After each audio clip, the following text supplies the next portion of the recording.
Cak Ulum pergi.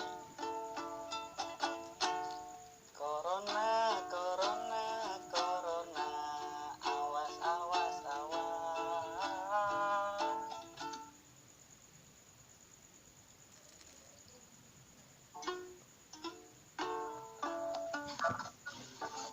Sorry tadi.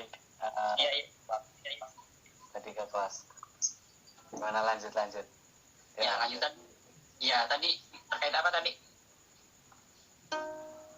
Sampai apa ya, lupa malah. Oh ya, ya tadi terkait ini keadaan di Bumi Ayu di desa Jenengan. Oh iya, keadaan Bumi Ayu ya. Ya biasa, Iya. masih sama, Bumi Ayu itu masih ramai. Bumi Ayu itu masih ramai, Cak. Banyak yang udah pakai masker, banyak yang belum pakai masker juga. Termasuk aku kadang-kadang pakai masker, kadang-kadang enggak. Kurang taat. Bukannya kurang taat atau gimana ya? Gimana? Apa? Gimana?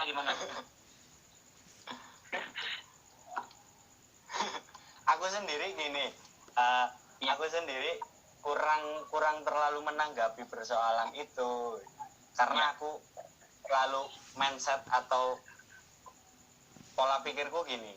Aku tak setel di pikiranku bahwa corona itu nggak ada aja gitu loh. Anggap aja nggak ada. Ya, Jadi gini, kita nggak terlalu panik. Ya, itu penting, itu sangat penting itu. Itu tadi dari Mbak Andra menanyakan karena ini diskusi ngalor ngidul, pertanyaannya bagaimana keadaan jomblo menghadapi situasi di rumah aja seperti itu. Karena saya jomblo ya, Anda juga jomblo. Iya. Saya presiden ini, malah. Presiden jomblonya ya. Oke. Ya. Ini sebenarnya kayak aku sendiri nulis dan bikin konten agak gimana ya, di rumah aja kan. Sebenarnya itu sangat produktif juga. Ketika kita di rumah juga kita bisa tetap produktif kok. Dengan cara, kalau aku memang nulis ya dengan menulis, bikin video agak bingung sebenarnya. Cuman gimana caranya bikin video yang memang mengedukasi gitu kan. Kalau bikin video atau konten YouTube secara edukatif itu lebih mudah kayaknya. Kita hanya butuh materi dan butuh kamera. Ya kan? Sedangkan materi kita bisa ambil dari sumber-sumber yang ada, baik dari buku, e-book, dari internet juga bisa. Kalau kita bikin konten misal dikhususkan untuk anak SD, SMP, atau anak TK, itu kan kita masih sanggup lah, insya Allah ya kan. Itu bisa menjadi produktivitas kita kan sebenarnya. Kalau menurut saya sendiri, gini Mbak Andra, dengarkan dengan sesama Mbak Andra jangan tidur. Halo. Ya. Halo. Ya. Kalau menurut saya sendiri, berhubung Mbak Andra juga kan jomblo, anak sastra juga. Dalam menghadapi situasi di rumah aja itu sebenarnya sangat menarik. Cocok lah untuk membuat karya-karya puisi, cerpen. Nah itu sangat produktif banget, apalagi kemarin juga gini. Kemarin aku baca tuh, bikin konten, baca tentang corona. Itu bisa jadi ide inspirasi loh. Atau bikin cerpen tema corona atau kepanikan warga yang dijadikan cerpen, itu bisa. Atau kita bisa mengimbau masyarakat dengan cerita gitu kan. Itu bisa. Storytelling kita mainkan gitu. jadilah jomblo yang bermanfaat. Ya, silakan Mbak Andra, dengarkan dengan sesama. Saya tunggu karya-karya dari Mbak Andra dengan situasi kita. Apalagi Mbak Andra itu kan karyanya sudah banyak yang dipublikasikan. Mbak Andra udah punya esai loh. Mbak Andra udah punya artikel yang terbit di koran. Sedangkan saya kan belum. Nah, silakan. Itu juga bisa imbauan terhadap COVID-19 ini bisa dijadikan artikel atau esai. Ya.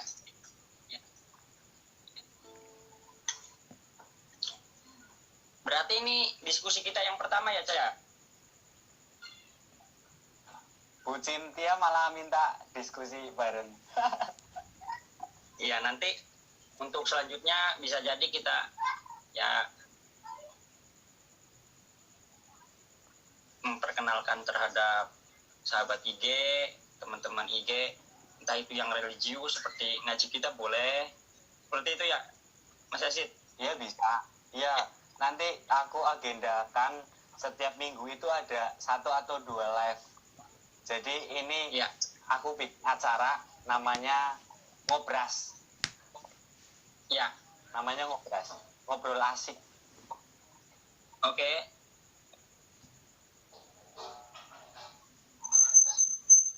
Gimana Mas Andra? Mbak Andra ada pertanyaan lagi? Yuk, barangkali ada yang mau bertanya silakan. Kita ngobrol-ngobrol asik aja lah. Kita nggak usah serius-serius amat. Toh ilmu kita juga jauh di bawah rata-rata lah. Ya, IQ kurang. Masyarakat awam. Jadi kalau ucapan-ucapannya kurang menarik, ya wajar aja karena kita kan memang ini di bawah mereka yang udah tinggi gitu kan. Apalagi masalah kesehatan. Kita nggak ada sangkut pautnya sama kesehatan. Tapi sebagai orang awam atau masyarakat kita pasti tahu lah. Bahkan sekarang itu kita beralih lagi kepada agama sebenarnya, sadar nggak? Iya. Dalam ilmu agama kan kita disuruh menjaga kebersihan ya. Anadofatu minal iman. Kebersihan sebagian dari iman ya. Ini ada lagi. Alhamdulillah saya bersama pemudi Cikamning udah bikin film pendek tentang siaga COVID. Oke, bagus. Nah itu sangat produktif. Tapi ini kreatif banget bikin film pendek seperti itu. Cuman perlu diingat bahwa ada himbauan menggunakan masker, di social distancing dan segala macam itu juga perlu dipertimbangkan dalam pembuatan film pendek tersebut gitu. Sangat bagus sih. Saya mendukung banget ada pemuda atau pemudi yang memang produktif gitu loh. Karena sekarang ini bukan saatnya lagi kita sebagai konsumen tapi sebagai produsen gitu. Ya, jangan sampai mereka yang sudah berhasil membawa kita lagi gitu. Nah ini sebetulnya pesta besar-besaran ini termasuknya di tengah konflik pandemi seperti sekarang ini.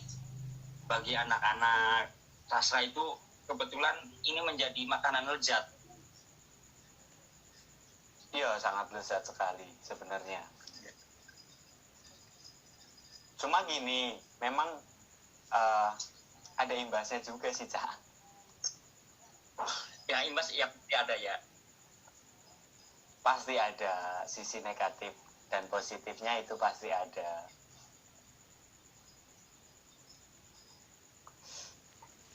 Sekarang gimana di pondok?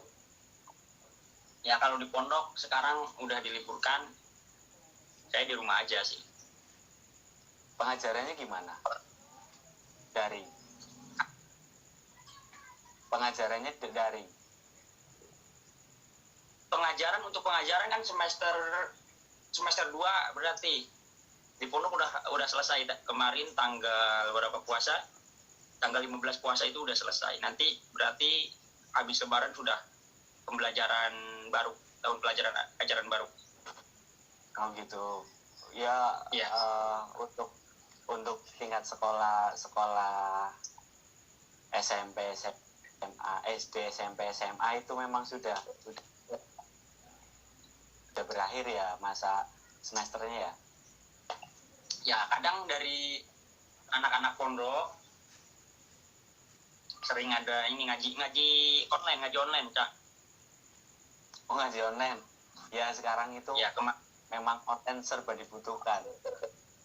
Ya, kemarin saya mengikuti ngaji online dari satu organisasi se-Indonesia, itu tentang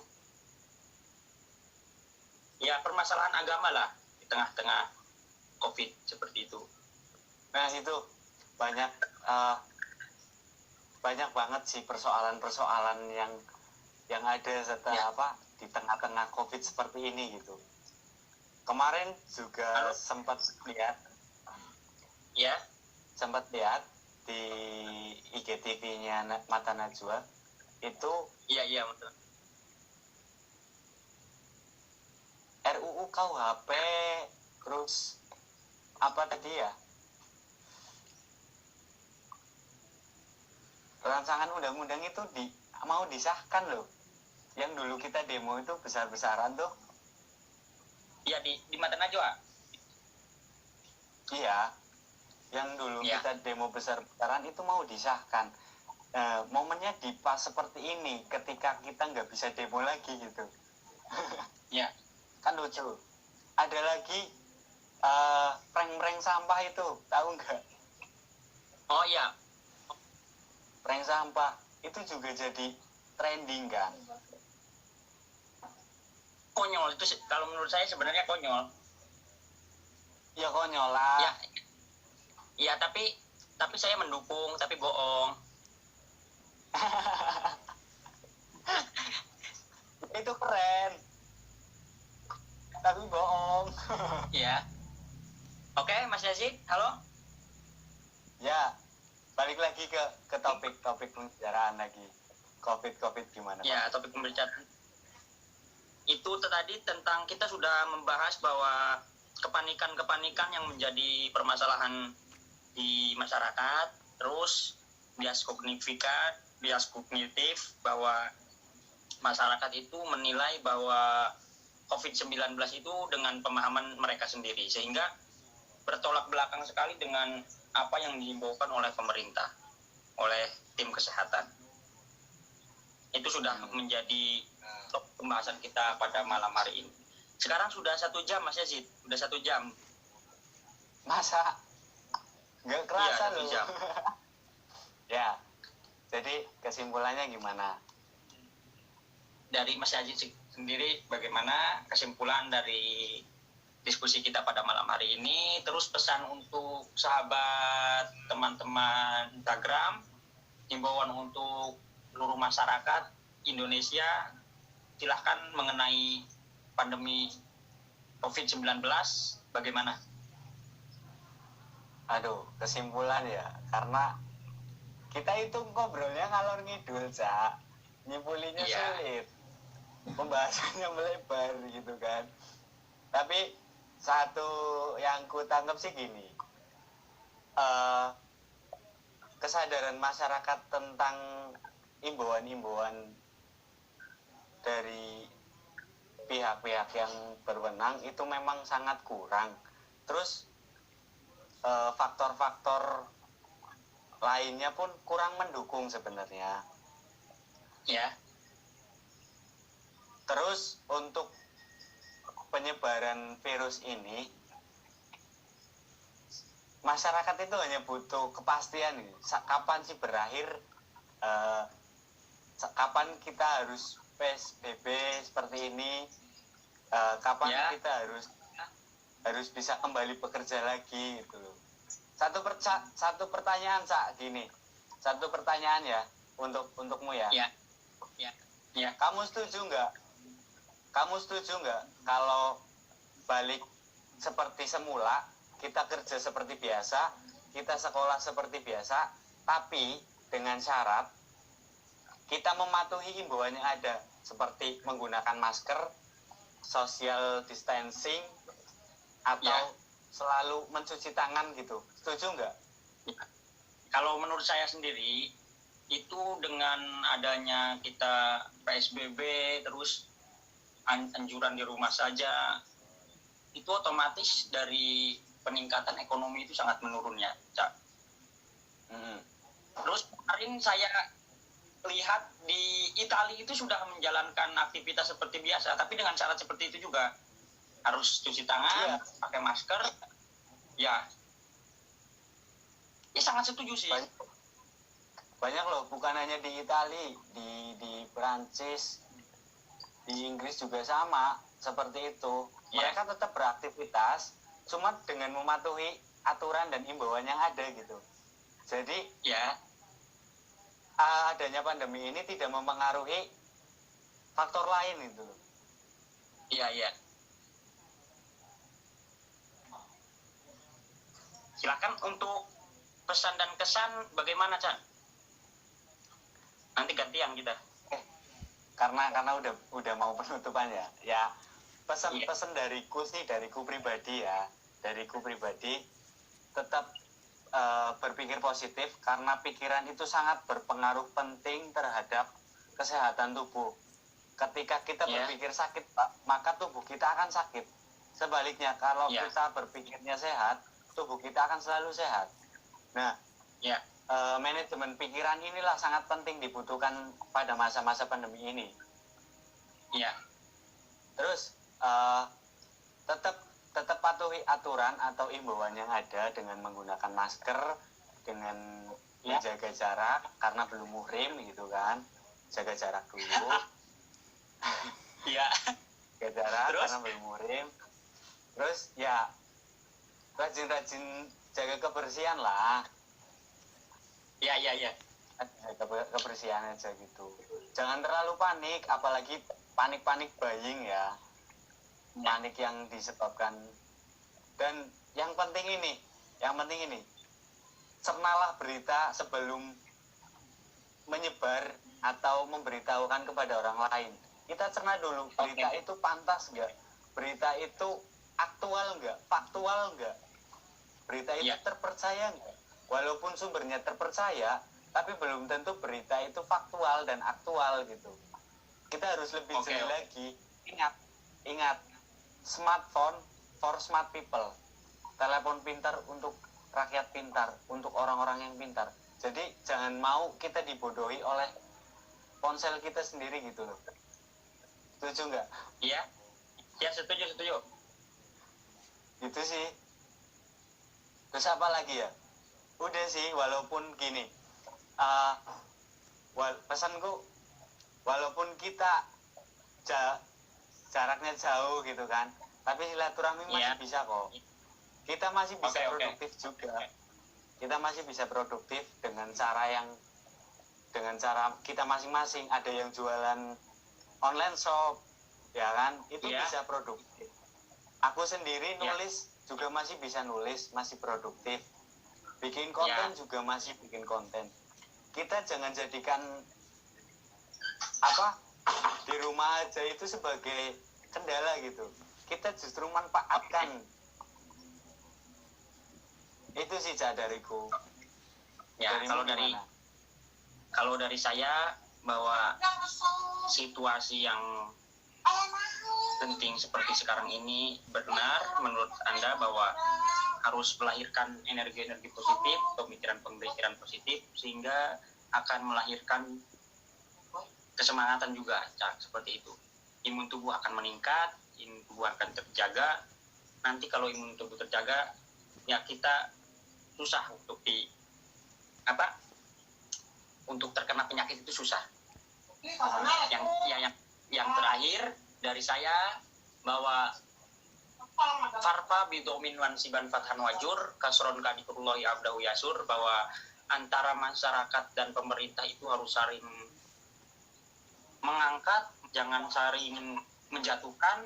Wansiban fathan harus ada keterbukaan. harus ada keterbukaan, terus jangan sampai terpecah satu sama lain karena saling merendahkan, seperti itu. Cak. Iya, benar-benar. Setuju, sepakat. Karena musuh kita itu bukan lagi orang kita, tapi yaitu corona itu loh. Jadi jangan kesampingkan musuh utama kita dulu gitu loh. Kita pentingkan musuh utama, selebihnya kalau musuh kita kalah, kita udah bebas, udah bernapas lega gitu kan. Oke. Cukup ya Cak ya? Udah 1 jam lebih. Ya, nanti minggu depan lah kita agendakan lagi live chat. Ya, minggu depan. Ini sangat asik ya Cak. Bisa bersilaturahmi, bisa bertatap muka. 3 bulan ya kita tidak bertemu ya. Iya, udah lama. Ya. Terima kasih sahabat-sahabat ide, teman-teman Instagram.